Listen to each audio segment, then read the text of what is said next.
Kia ora and talofa geniuses, Jaslilo Smith here, and welcome to the All Black Juggernaut Sports Opinion Live show with father and son duo Lucas Smith and Elkan Parker. I'm super excited for this. This is our first show this evening.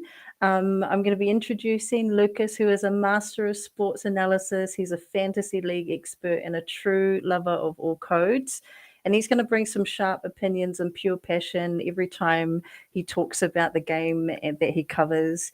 And then joined by his awesome son, Elkan Parker. He's a proud former Queensland High School Club Rugby League player, even though he supports New South Wales guys. But he's a natural athlete with a real love of NRL and all things sports.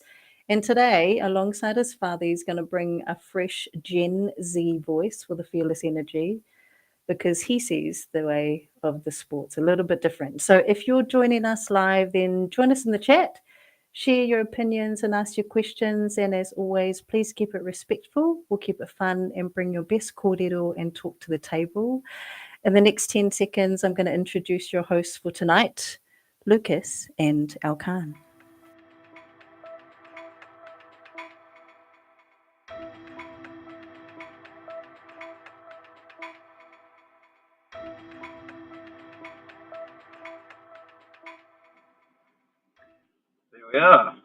There we are. Isn't that a way to get introduced? How do you feel about that? That's a beauty intro there. That was amazing. Man, I was like, are they even talking about me? What's up with that? But we're right. It's all about sports here. Giving opinions and just a basic analysis of what's gone on in the last few days. So where do you want to start? Well, hasn't it been a week for NRL, eh? But I guess the first one we can talk about is Terrell May, eh? The Terminator. What a brilliant start that he had for the game against the Sharks. They obviously won, went to extra time, ended up being 20-18. As this guy's a prop, he plays 84 minutes, gets 73 post-contact meters, runs 220 run meters as a prop, and then gets 42 tackles without missing them. How do you feel about that? And the 8 offloads. And an intercept. And an intercept. See, it's all positive from this guy. He's really leading the charge for the Tigers, eh? Ain't that right there? He certainly is. 106 fantasy points, I believe. 100. That's better than half with his 96 points, eh? I had my captain on half, and I thought there was no way I could get run down. The guy I was playing against had his on Terrell May. I still ended up winning, but that was because I had Beau Fermor, who got 109. Even though his team got pumped by 50. I don't even know how that happened. How does a guy get 109 points and his team gives up 50 points? It's insane. It's insanity. Yeah. 3 people getting 100 this week. Well, 2 people. 2 people, yeah. But we're going pretty close. I guess you can consider that 100 points anyways. This guy is he's always a guaranteed captaincy if you guys don't have Cleary, Hind. I guess Hudson Young has been a captaincy option this year. He's been pretty well. But, not over Haas and Terrell May. Definitely not over Haas and Terrell May. They're a set and forget. 100%. If they're not playing Origin or anything like that, you just put the captaincy on them and leave it. Yeah. Terrell May's ridiculous. Like, his engine is huge. And he's not even close to the height and the weight of Payne Haas. Yeah, that's the thing. Payne Haas uses his body really, really well, but, Terrell May, he doesn't have the option to use this massive frame that Haas has got. So he's an animal. Yeah, 100%. 100%. Anyways, about fantasy, how's your fantasy going? Gonna have to cut this out. We're about to get. And here we are, nice and live. Here we are, nice and live. Okay, continuing on. Continuing on, guys. So yeah, now to run chase. Anyways, keeping it nice and peaceful. Put your seatbelt on, and then we can just drive around. All right. So give us a download. Who was that?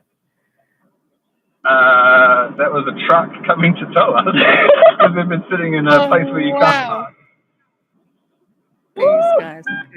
Well, as you're trying to get your getaway live. All right, give me a question. What's happening in your sports brain? Are the Warriors finally serious title contenders this season, or do they still have gaps where it's going to cost them where it matters the most? Oh, Oh, It's such a two-sided question. I love it. well, let's You go play. first. Oh, I don't know this Do you season. think they can win the title? Not go deep. Do you think they can win the whole thing with that team? To be completely With Fish back. to be completely honest, no. But there is a big potential. There's massive potential for the Warriors to really come back. Obviously, for how many years we've played, we've never made it to grand finals. To make it, we made 2 grand finals. how long has it been? It's been far too long. Far too long. Yeah. So 2009, I believe, something like that. Maybe 2010. And we did 2003 and 2009 or 10 or 11, somewhere around there. Yeah. And we got pumped by Manly, and it was fucking embarrassing. But yeah, no, for the Warriors, to be completely honest, I don't think we have a chance for the title, but I guarantee you we do have a chance to make finals. The way that this new team has been operating, the way that they're playing with like chemistry and just outright love for the game, I honestly think we will make finals. As you guys know, we're top 3 on the ladder, aren't we? Top 4. Top four on the ladder, so that's a very good start for the year. But I guess we have to wait and see what happens, huh? They still have a bad record against real powerful teams, and that will never bode well. So I think having a real poor record against Melbourne and having a poor record against the Panthers, against some of the better teams, that can feed into that bullshit in the mind. 100%.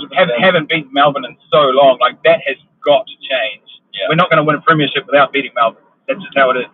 We did beat them last year, though, didn't we? No, we didn't. But was it the 16 Panthers? times in a row they've beaten us. Oh, we did beat the Broncos and the Panthers last year. Sometimes we get pumped. Like, we're just overawed by the occasion sometimes. We're not going to talk about that 76-6 game. What has happened to the Panthers? Tell me about... as me, I'm a loving and supporting Panthers fan. Obviously, we took our four rings in a row, but I guess the no one's talking about the rings at the moment. No, shit, man. No, we're talking about getting a spoon. Wooden spoon. Collecting the jewelry. Honestly, right? But I mean, if you do think about it, we do have a lot of young guns. We did lose a lot of veteran players over the years, so I guess it was time to. And you've been hit by injury and injuries, yeah. But hey, I guess it's time to pass. They're not going to win this. They're not going to get the spoon. No fucking way. They've got way too much class to win the spoon. Yeah, that is. They're not going to. They'll probably still end up playing finals. Squeaking in like 6th or 7th or something like this. But like, it's proven how far they've fallen. So yeah, hopefully they just come out the other side and they've got a lot of grit. And then they can hopefully bounce back. Yeah. They still have a chance for finals. That's what I believe. And I believe they still have a chance for finals. We're only in round 9. Magic round this weekend, and I've got a big game, eh? Broncos in Magic round at Suncorp. That's second to last game of Magic round. That's so stupid this year, eh? They should make the big games on Friday nights or Saturdays, not to end the week with, I guess, a game like that. But if I recall correctly, they almost always have the Broncos playing on Friday nights during Magic round. Yeah. Maybe they just want to change that shit up. Yeah. Who knows who picks that stuff? Yeah, because who did they play last year? Was it the Warriors? No, they haven't played us. They're not doing Magic round. We played the Panthers. Oh, we did play the Panthers. Yeah. That's right. Put up a good fight and lost. Unfortunate. But yeah, I guess that's our opinion on the Wars this season. We do not have a chance for title. I'm not saying we don't have a chance. That is not what I said. Shit, man. What are you talking about? Hey, we do have a chance for finals though, at least. Fucking good team. Yeah, that's a good team to be honest. Aaron Clark. Oh man, how good has he been? He's the next person on my shopping list for fantasy. He's probably a little bit overpriced at the point that I'm picking him up. I dabbled in getting him about 2 or 3 weeks ago, and then I reversed the trade, which I'm now regretting because he's just gone gangbusters since Fish got injured. Yeah. So yeah, he's next on my shopping list. Yeah, he is a pretty good buy as well, as he plays dual position. He's a hooker and a mid. So if you guys need a spare hooker, he plays a hooker. It's beautiful. Even though he plays lock, eh? Yeah, he's playing in the middle forward role, but he's real robust. Like he's certainly changed his running style. Still got the defensive capabilities of a lock, but now he's running like I don't know, like a barrel chest. Like a Terrell May. Yeah. He's running like I'm not sure what that is, but yeah, a lot of speed and strength into his carries. He did get 81 fantasy points too, didn't he? Far out, that's a lot. That's a lot, especially for someone who doesn't play 80 minutes, eh? No, he gets the rest. Yeah. It's a pretty good prop rotation at the Warriors at the moment. Big boys, and the guys that are coming on really know their role well. Sort of, yeah, I really like the prop rotation that they've got going. Yeah. It's probably one of my personal favourites in the NRL of, the forwards coming off the bench with Lika Halasima. Oh, Halasima. How good is he? How good is he? The kid is on another level. He's big, strong, he can move in both directions, real good lateral movement. And the Warriors are known for picking up the worst players ever. Well, they developed him. Yeah, the Warriors are also known for letting the best players go so that they can pick those worst players up. Yeah. Shout out to Howie. Kia ora, Howie. Oh, brother. Oh, kia ora. Oh, kia ora, uncle. Keep making those singing videos, my dude. I really enjoy watching them. Singing videos, Yeah, eh? he does a bit of singing, bit of rapping. Got a good voice. Gonna have to teach me, because that's what I'm getting into. Like the duet. Oh, beautiful. Yeah. hit up How Dudes on TikTok. Yeah. How we do on TikTok. Remember that, people. I'll find it in the background. Question in NRL: who's the biggest fantasy steal so far for the season? The player no one saw coming. Sandon Smith. You reckon? Maybe. Maybe this week. He Maybe scored a 75 this week, and he was on fire. But overall in the season, his price hasn't moved too much. I would say the Jackson Purdue, maybe. Oh, Purdue, yeah. And I don't even have him. He has done well, yes. If we're talking pure value, like, obviously Terrell May and Payne Haas are the top of the food chain, but their value hasn't moved much because they were always priced that way. Mm-hmm. So if we're thinking in terms of value, my biggest movers have been, who have they been? Sandon Smith, he was 250, he's probably like 450 now. Obviously Jackson Purdue. I don't have him. Maybe Tamale? I don't have him either. Tamale wasn't too bad for the Raiders. He's been doing pretty well, racking up the fantasy points, and he plays winger, which is not the go-to when you are having a fantasy team. They barely get any ball. Yeah. They barely get any, what's the word? Like tackle breaks, I guess.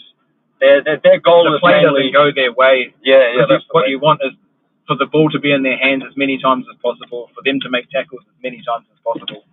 And if the ball isn't out on the edges, then it spends most of its time in the fucking middle of the field. All right, we made it. Let's hope we don't get towed, eh? Let's hope this guy doesn't fucking hate us. Yeah, come join this video. Maybe they like sports. Who knows? Yeah. Yeah. Who would it be though? The biggest steal? Like there is Jackson Purdue, but I'm trying to think of who I have. Oh, the bro from fucking St. George. Oh, Dylan, Dylan Egan. Dylan Egan, yeah. Dylan Egan started at 230 like 3 weeks ago. 3 weeks ago, yeah. And he had back-to-back 40s, then a 60, then maybe like a 70. 75 with a try, that's right. And he had a negative break-even for 3 weeks. Yep. Probably made like $300,000 in those 3 weeks at least. So did you have him from the beginning, from 230? No, I didn't. I think I jumped on him the first week. No, second week. 303 or something like that. No, I did get his 75 points for the week before that. Okay. Yeah. So I got him at 230, and like what's he now in the low 500s? Yeah, low 500s. He's probably a sell soon, but because of Origin and all these other players that are going to be missing from your lineup, like you can't afford to sell non-Origin players. Yeah. And you can't get Origin players in their replacement. So it's like, fuck, it's a tough period to navigate. Do you reckon that Dylan Egan, because is he a hooker as well? No, he's an edge. So he's only an edge. Oh, okay. And Couchman's an edge and a mid. And Mm-hmm. he's been the steal of the. So I got him at like probably late. everyone else probably got him in the 500s, but I got him in the 600s. Yeah. But he's been incredible. Dude fucking plays so many minutes. Yeah. And he's what Jack DeBellin used to be. Yeah. Like Jack That's DeBellin, what I had last Jack DeBellin's year. past his prime now. Yeah. But fucking this new guy is a taller version of him when he was good.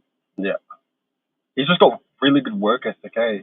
Just like, he reminds me of Jake Trbojevic back in the days. What do you got, babe? Have you got a question? Oh, have you got a question? I do. If you had one fantasy captain pick for Magic Round, who would it be and why? Payne Haas.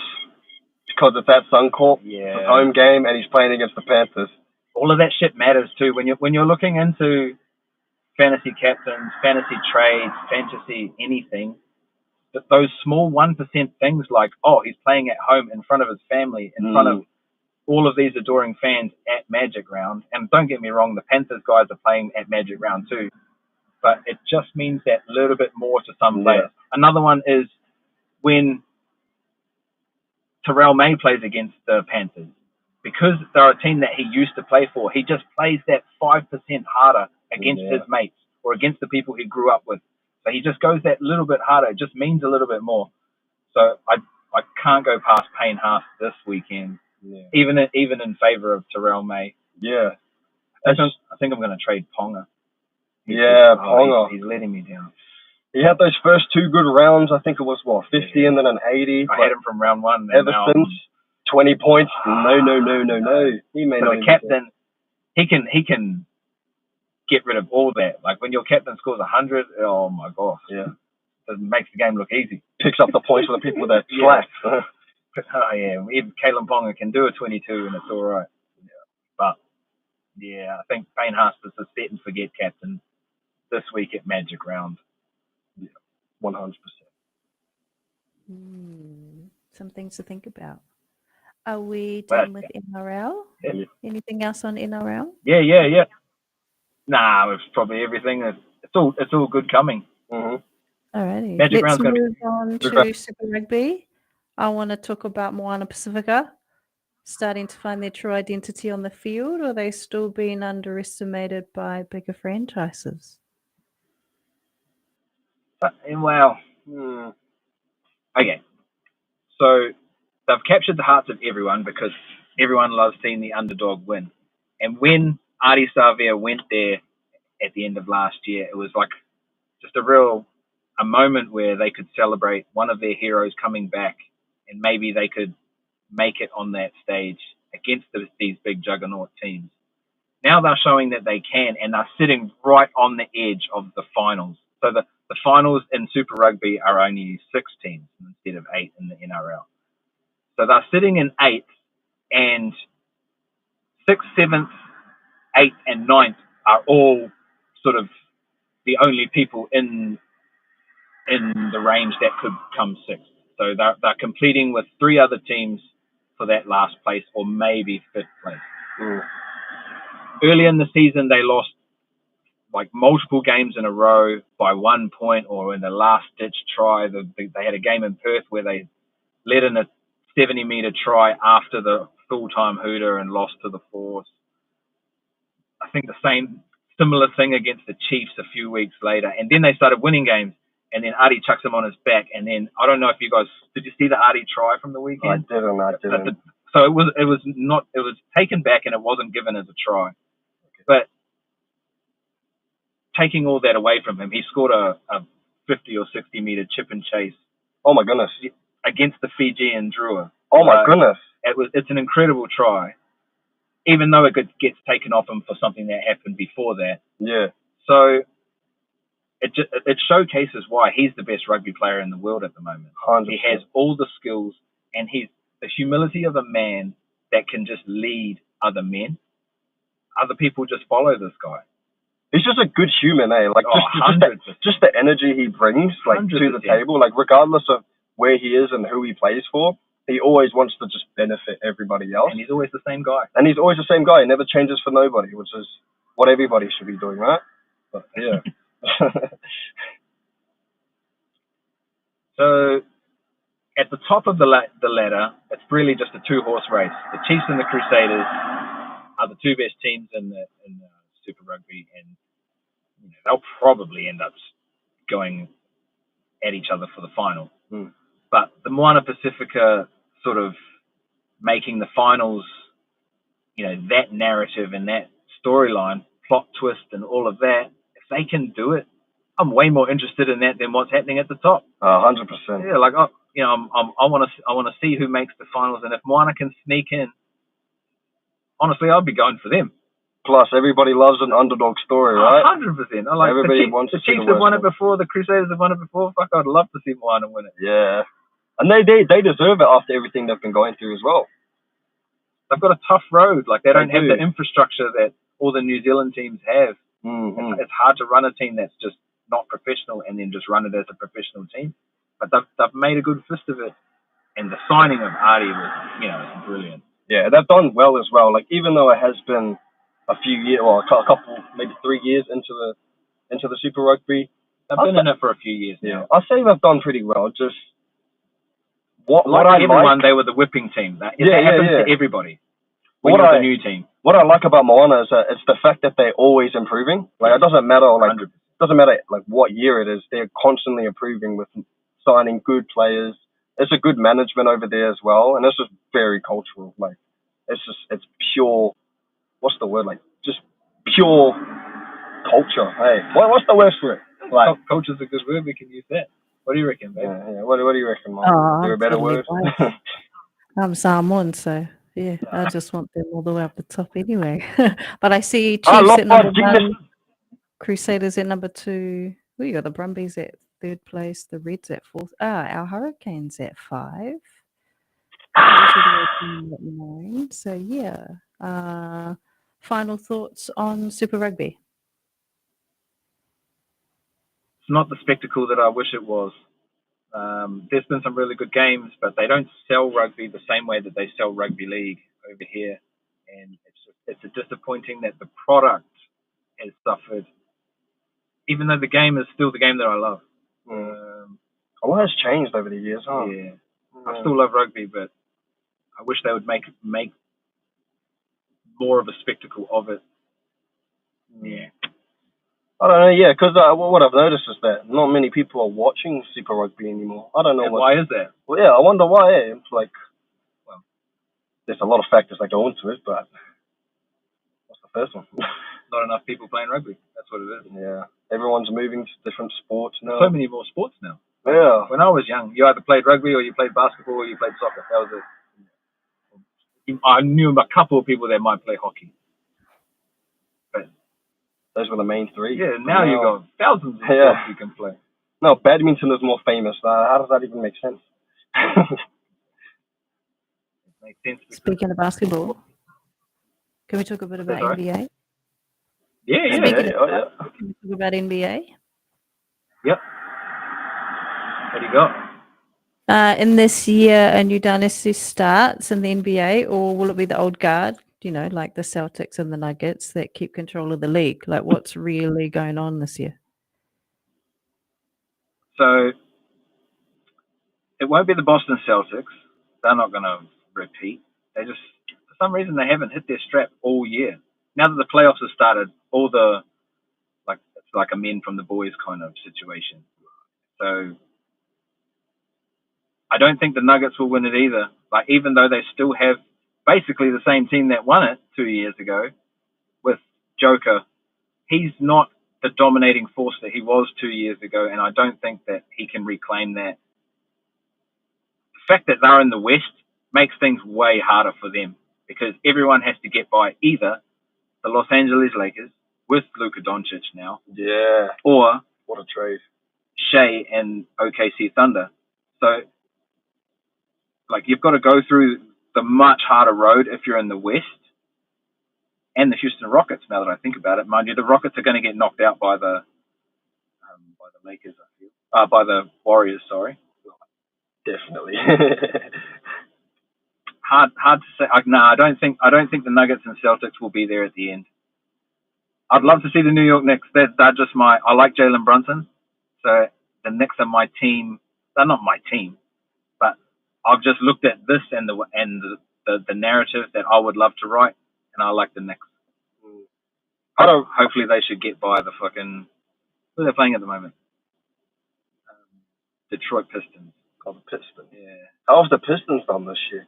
They were a bit poor last year, but... No, they were all right this year. Oh, yeah. Because Cade came back and he played a lot of games and put the team on his back, basically, and then they made some good trades.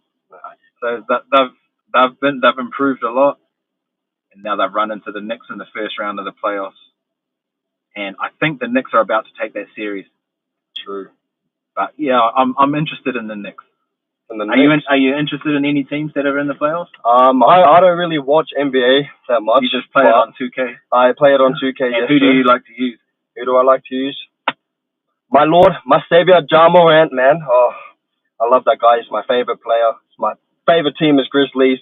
Last year it was a bit unfortunate seeing him go through his incident. But that's who I'm hoping for this year. Hopefully the Grizzlies can make the playoffs, but have they? No, I don't think they have. No, we haven't. But it's always next year, guys.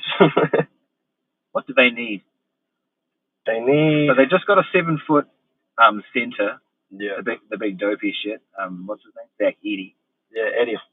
He's massive. He's not so good. He's massive. He's good in 2K. You need to start watching real basketball. Fuck 2K. Yeah, I need to get into basketball now. So they also have Jaren Jackson Jr. playing power forward. Yeah, Triple J. He's long, and so what are they missing? So they got Ja running the team from the point. Desmond Bain. That's probably it.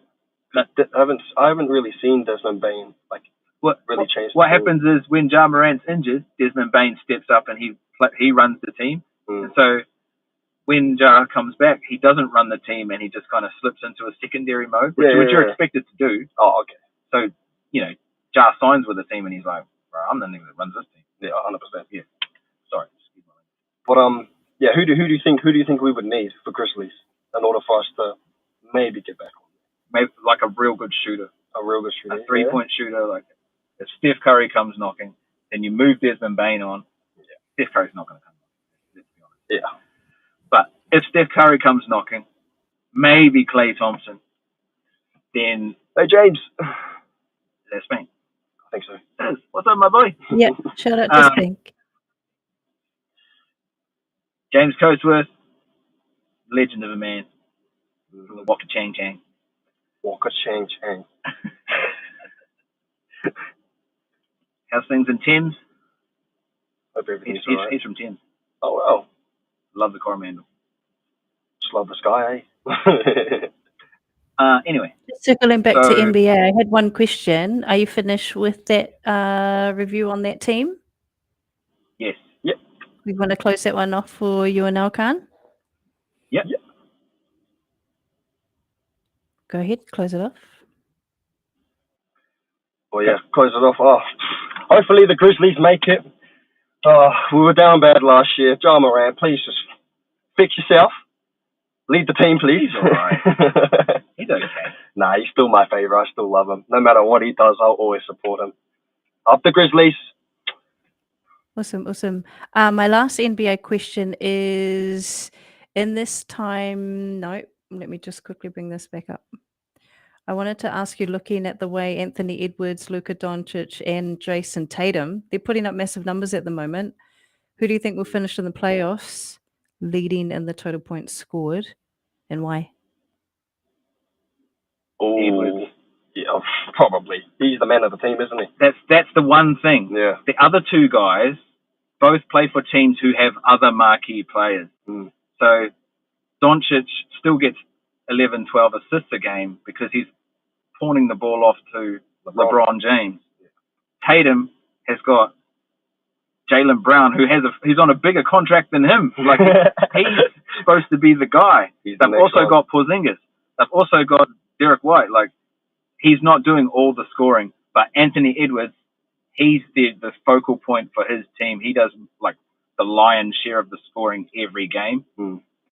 If they go deep enough, like I'm saying, if they make it past the first, maybe the second round, then I'd say Anthony Edwards. Yeah, 100%. Because like, if the Lakers go to the end, then I'd say Luka. Because if you think about it, that's one of the main reasons why he's such a a person to watch just because he's kind of one of the only good players part of his team. That's not true. He's not one of the only good players in his team. He's the focal point of his team. So they build the team around him, and they build the whole offense around him. Yeah. So you're not giving anyone else a chance to shoot. Yeah, and it's good that he can shoot and get it in. Like, I get it, but he's not really a guy for the team. It's not a one-man army. Eh? Well, he thinks it is. He thinks it, and that's the problem, right? Depends on what you want out of your team, but he's not going to win the championship by himself. 100%. Fair point. But yeah, but he's still my answer. Like, he's going to score more points than everyone else. Regardless, he's probably going to be the leading point scorer, 100%. You want to move on to like UFC? Actually, boxing. I wanted to touch on boxing. Boxing. So, did you have a question, babe? No. Okay. So, did you see there was a boxing match in England over the weekend about two English guys? Yeah. Chris Eubanks, you know him? Sorry to interrupt. Okay, this guy Chris Eubanks. Yeah, Mum knows him. Sorry, babe. I just wanted to quickly do a shout out to Vaughan because he came up and said, Lakers got no defense, answer for Ant-Man. Oh, there you go. Are you a Minnesota fan? Vaughan? Must be gutted that, like, Cat dropping the three-pointer for the New York Knicks. I did see that on the highlights. I did see that. Ballsy. That's very ballsy, yeah. Down by 2, way back. You're absolutely right, though. The Lakers, their inside defense since they lost AD is really, really wanting. I don't think they can stop other teams giving up points. It's just they're leaking far too many points to go all the way into the championship. What's that saying? Dubs, baby. Yes, sir. YG around. Oh, yeah. As well. Awesome. I did have an MMA question, but go ahead. I'll just let you lead the conversation on the basketball and boxing. We're kind of finished on the basketball. We're just picking up the boxing. So I wanted to touch on the Chris Eubanks fight. It had heaps of bad blood leading up to the fight. Like, you know, these fights that, especially with the American cocky brash fighters, they love to talk heaps of smack before the fight. So this was the same thing, but in England with two English fighters, and, you know, one guy talking about the other guy's mum, one guy talking about the other guy's dad, who used to be a boxer. We know him from the father and son are both on Gogglebox in the UK, the celebrity one. So we see the lighter side of them, not the boxing side, but they're both professional boxers. So heaps of shit talking back and forward during this fight. And the fight, I don't know if you've watched the highlights, but the fight delivered. It was an absolute war. And the guy that we like, I'm not sure if he's the good guy or the villain in the narrative for their media, because I don't really give a fuck. But I like Chris Eubanks. He's the dopey father-son. He's the dopey son in the father-son duo. That's why I like him. So watched him fight. He fought like a fucking animal, and it was a war. And he came out on top. He did lots of good moments in this fight. And just I thought it was a good way to end the weekend. Actually, there was also a UFC. I don't know if you watched the UFC. It was free. On Sunday, my friend did tell me to go watch it. Yeah. Who was the new up and coming kid? Who was the main card? So I only remember the one big knockout, which was Randy Rude Boy Brown, this Jamaican dude, Jamaican kickboxer, sort of stand-up fighter. He was fighting against a wrestler, and he breaks this dude's nose, fucking has it turning left in the first round, and the dude fights on. True. Makes it out of the round, and then actually gets on top at the end of the round because he's a grappler, the other guy. He starts working some good position with his smashed up nose, and as they're on the floor, he's digging his face into the ground and like pushing the blood out of his nose all over the mat. Fuck. So old mate Wake, gets out of the round, dusts himself off, gets all the blood off his back and all this shit. Ooh, shit. Comes out the next round and absolutely pops him. So in between rounds, they're like trying to get his nose back together, and it's still smashed. Yeah. And then, it comes out. I'm sure it's in the second round, and he absolutely drops him. Oh my! It's a real mean knockout. It'd be cool if we could bring that up. Oh, here we go. So look, he's already battered him, and then face plants him right there. And then if you see the back of what happened before this, like he absolutely smoked his nose in the first round, and the dude fought on. This dude never been stopped in a something teen year career, and he is as durable as they come. Like this dude has taken hiding after hiding, and he got his nose smashed in the first round, and so he was already like really, really on the back foot, but then old mate Rude Boy just puts him away, puts him to sleep and face plants him. Yeah, it was pretty good. It was my fight, motherfucker. Oh shit! He was just wading forward. Like by this time, he's not throwing anything with precision.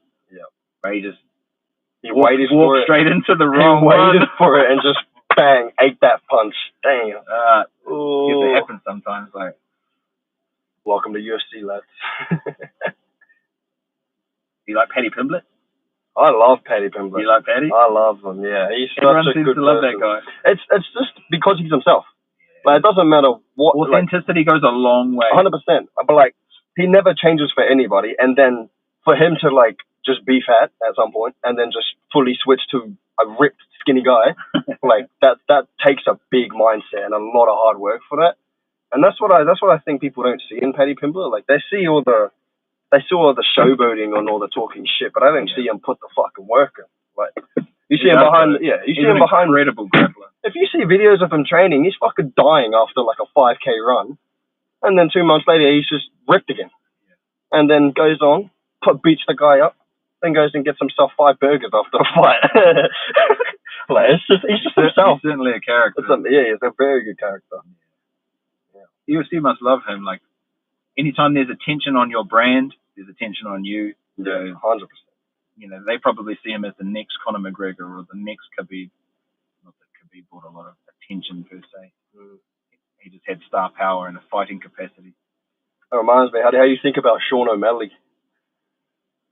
I'm interested to see what happens after, like a knockout artist like him gets knocked out for the first time. Because I've seen, knockout artists who continue getting knocked out, and then they have a massive fall from grace. And I don't like seeing that. Yeah. Like, one of my favorites was Chuck Liddell when he was from UFC like 60 up to like UFC 100.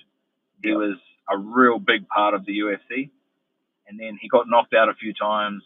And then he ended up like fighting Rich Franklin at like UFC 117 or something like that. He walked into a jab and it knocked him out cold. Oh, and I was just like, whoa, far out. Like, it's hard to watch when this dude used to walk through everyone, fucking tornadoes being blasted at him. And then he walks into a jab and gets folded. It's like, sometimes it gets hard to watch after that. So in terms of a Sean O'Malley, when people get planted, mind you, he didn't get planted. He got beaten by a wrestler. Yeah. So that's more just disappointment than someone getting knocked out cold. Yeah. Seeing him get folded. Yeah. I don't like seeing my heroes get folded. The Anderson Silva one where he breaks his leg against Chris Weidman. That was tough to watch. I don't think I've watched it back since when it happened live, just because I know it's tough to watch. That Cullen. Who's that? Fine Cullen. Who's that? Oh, Fine. Fine is fine. Old school Young Guns, my boy right there. Oh, kia ora, brother. Thanks for joining. Young Guns. Yeah, that's me. Kmart what? Kmart who? Fine was Kmart. Oh, true. Yep, Seaside. Oh, fuck. Legend. Yeah, awesome. Shout out for the Goodner, I believe. If I tune in, hey, it's awesome. I wanted to quickly ask a question in the MMA. Who's the true pound for pound king in MMA right now? And are the new generation of fighters ready to take over some of these big names? Who's the pound for pound king?